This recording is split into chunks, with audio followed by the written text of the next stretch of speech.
Welcome to healthy food kitchen. அதாவது இலை அடை செய்ய போகிறோம். ரொம்ப டேஸ்ட்டாக ரொம்ப நல்லாயிருக்கும். எப்படி செய்யுதுன்னு பார்க்கலாம்.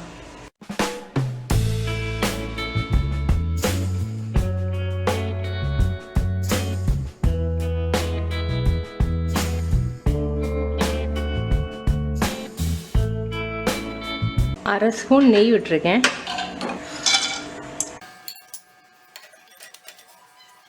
போதும், எடுத்துருவோம். தனியாக எடுத்து வச்சுருவோம். அதுவை இந்த கப்பில் 1 கப் மாவு எடுக்க போகிறோம். அதுக்கு 3/4 கப்பு வெல்லம் எடுத்துருக்கேன் நான்.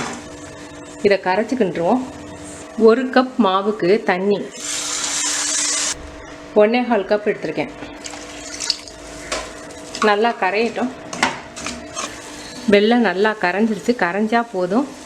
இதை வடிகட்டிடுவோம். குறு மணல் கிடக்கும் வெல்லத்தில், அதனால் வடிகட்டிடணும். இது 1/2 கப் இடியப்ப மாவு எடுத்திருக்கேன்.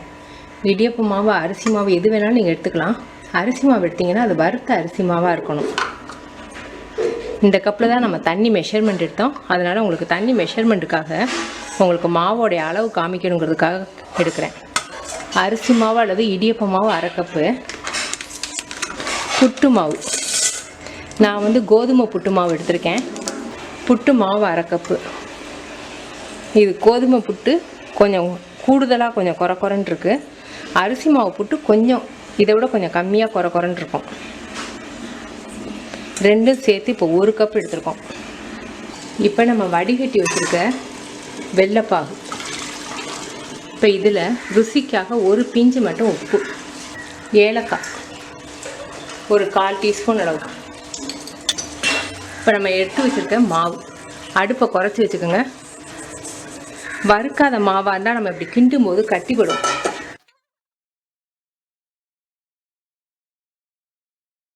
அரிசி மாவு மட்டும் போட்டு செஞ்சிங்கன்னா கொஞ்சம் சாப்பிடும்போது கொஞ்சம் களி மாதிரி இருக்கும். இந்த புட்டு மாவு கொஞ்சம் குறைன்னு இருக்கிறதுனால சாப்பிட நல்லாயிருக்கும். போதும், அடுப்பு அமர்த்திடுவோம். இப்போ இதில் தேங்காய் பூ 6 ஸ்பூன் போட்டிருக்கேன். தேங்காய் பூ, நம்ம வறுத்து வச்சுருக்க முந்திரி பருப்பு, இதில் ஆப்பிள் பழம். நீங்கள் ஆப்பிள் போடலாம், வாழைப்பழம் போடலாம், பைனாப்பிள் போடலாம், பலாப்பழம் போடலாம்.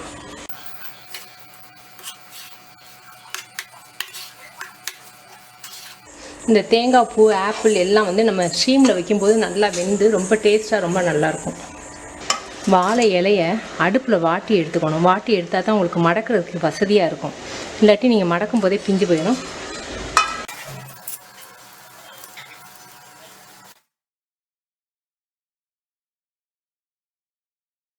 இந்த மாதிரி எல்லாத்தையும் ரெடி பண்ணிடுவோம்.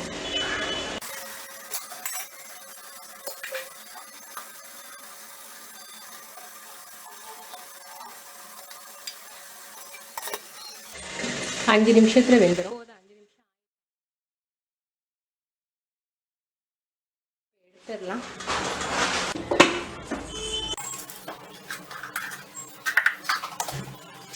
நல்லா சாஃப்டாக ரொம்ப நல்லா இருக்குது. உங்கள்கிட்ட நான் போட்டிருக்கிறது கோதுமை சம்பா புட்டு மாவு. சம்பா புட்டு மாவு உங்கள்கிட்ட இல்லாட்டி நீங்கள் ரவையை கூட போட்டுக்கலாம். எதுக்காகன்னா அரிசி மாவு மட்டும் போட்டிங்கன்னா கொஞ்சம் களி மாதிரி இருக்கும். ரவை சேர்க்கும்போது கொஞ்சம் குறகுறப்போட அந்த ஃப்ரூட்ஸு, தேங்காய் பூ எல்லாம் சேர்த்து சாப்பிடும்போது ரொம்ப நல்லாயிருக்கும். நீங்கள் செஞ்சு பார்த்துட்டு உங்கள் கமெண்ட்ஸ் எனக்கு சொல்லுங்கள். தேங்க்யூ.